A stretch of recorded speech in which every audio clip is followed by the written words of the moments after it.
Man, I'm so sick of this word, whatever. All the young people saying whatever. What's up, people, and welcome back to another episode of Let's Get Hip Hop Healthy. I'm your host, Dr. Ronnie G. Whitfield, also known as the Hip Hop Doc, bringing you new and exciting guests as well as tips to keep you healthy throughout the year. Today, we will meet one of the most fascinating and talented, as well as gorgeous, female athletes in United States history, as well as one of my students who's doing the new students section of Let's Get Hip Hop Healthy. We are here at the Bernie Moore Track Stadium, what used to be the home of my high school football team, but now serves as the home for the LSU Tigers' nationally acclaimed track team. You see the sign behind me, read it and weep. These are some of the most talented athletes in the country. Home of triple jumper Walter Davis, home of decathlete Claston Bernard, all potential Olympic hopefuls for Beijing in 2008. I actually used to train here, and I participated in several state track meets in the 4x1, 4x4, 200 meters, and 100 meters. That's right, a hip-hop doc was no shabby athlete. But today, we're gonna meet somebody very, very special, the single and lovely Lolo Jones. Let's go check out in the weight room. Y'all follow me.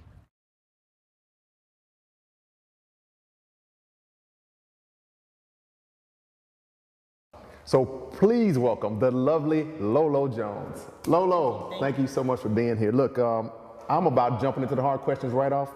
I gotta ask where the name Lolo came from. No, don't make me tell. Oh man, come on, we gotta know, man. Was it some kind of hidden secret? I mean, what was going on? It is, but it's kind of getting out now. All right, but all right. actually, my real name is Lori, L-O-R-I. All right. But really, nobody calls me that. Not my family, nobody. It's kind of like, understood it was like a mistake of me being named that. My dad was in the Army at the time, wasn't there. So it's just, everybody calls me Baby Lo, and then, you know, I don't know, it's weird. Well, I like Lolo, so we'll stick with Lolo. Now that we've got that cleared up, America, let's go to the real questions. Beijing 2008. Who's the big competitors? Who do we need to be worried about for Lolo? Who does Lolo need to worry about? Herself, you know. Wow. I mean, I run the hurdles. Yeah. I not only have to get over the physical hurdles, but the mental hurdles as well. Right. So Right. really, you know, every athlete, your biggest competitor is yourself. Right. And then, you know, obviously there's other people, but track and field is always changing. So I have to say right now, for me, it's me. Are there any Americans that we should be watching that would also compete for this title as well? That's crazy. Normally I could spit out, you know, 2 to 3 people, but Right. it's weird this year because a couple people are injured. Like you have Michelle Perry. Right, She hasn't right. run at all outdoors, or Jimmy Powell. She's had 1 race. Wow. So it's just a little bit different of a year. So I'm sure they'll be ready for the trials, but Okay. I don't know where they're at now. So All right. I never count them out. The trials are coming up in a couple weeks. Correct. All right, all right. So a lot of my young athletes don't understand, how do you actually get to the Olympics? I mean, what did you have to go through? And I know, I'm not talking about from high school to college, but I mean, this year, what things did you have to do in order to guarantee that you will be in the Olympics in August of 2008? I don't know, because I'm still not on the Olympic team. I mean, it's just doing what you've been doing, just training and doing the little things is what really helps you, the little things every year. Because I remember when I was a young kid running in summer track, and I was just like, I watched the Olympics on TV, like, how are they running that fast? How can I get there? And when you're in middle school, high school, you really don't know. But, you know, literally year by year, you progress. Naturally, your body progresses. So I'd say just keep at it, you know? And you're 21? Yeah, 4 years ago. So 25 years old. Correct. Are you peaking? Is this the last Olympics for Lolo, or are you going to do more? The last? No. Hey, I mean, I got to ask. The people want to know. Well, if I was a sprinter or, you know, anybody else, maybe so, but hurdlers tend to peak later. Like hurdlers, you have the Alan Johnson, he's 35, just got a silver medal at the World Championships. You know, hurdlers tend to peak between 30 and 35. So I have at least 1, if not 2, you know, 2 more left after this Olympics. Yeah. So you heard that here on the Hip Hop Docs. Let's Get Hip Hop Healthy. Lolo's going to get 2 more gold medals before it's all done. I guess a total of 3. What motivates Lolo? What motivates? Yeah.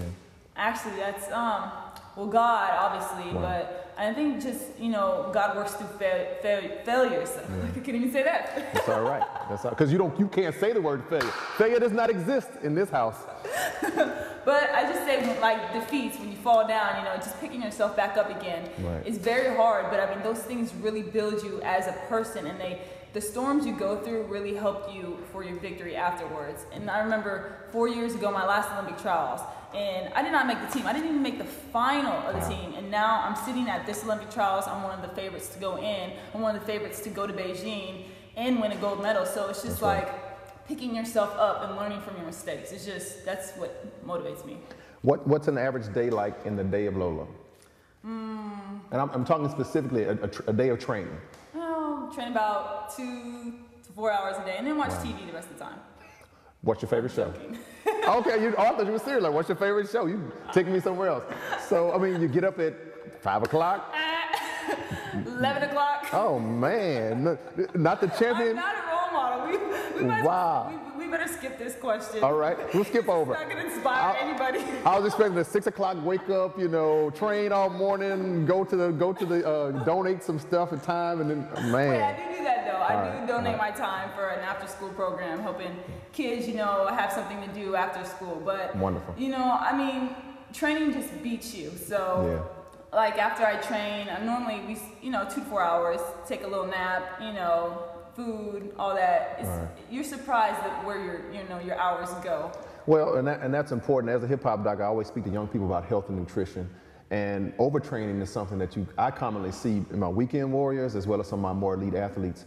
How do you handle your nutrition and your rest? I mean, are those important to you? I would say it's like, your body's like your car, and like if you have a race car, you're not just gonna go put like cheap unleaded fuel in it. You're gonna put the good premium gas in it, and the gas is kind of like food. You know, I can't just be eating like McDonald's and Pizza Hut. That's just not. I'd go out on the track and just burn out. You know, I really pay attention to what I eat. You know, I do treat myself. I will have like ice cream here and there, but I don't keep sweets in my house at all. What's your favorite cheat food? Actually, I have wings like once a week. Greens? No, wings. Wings? I thought you said greens. Like, get some collards. Can a sister get some collard greens?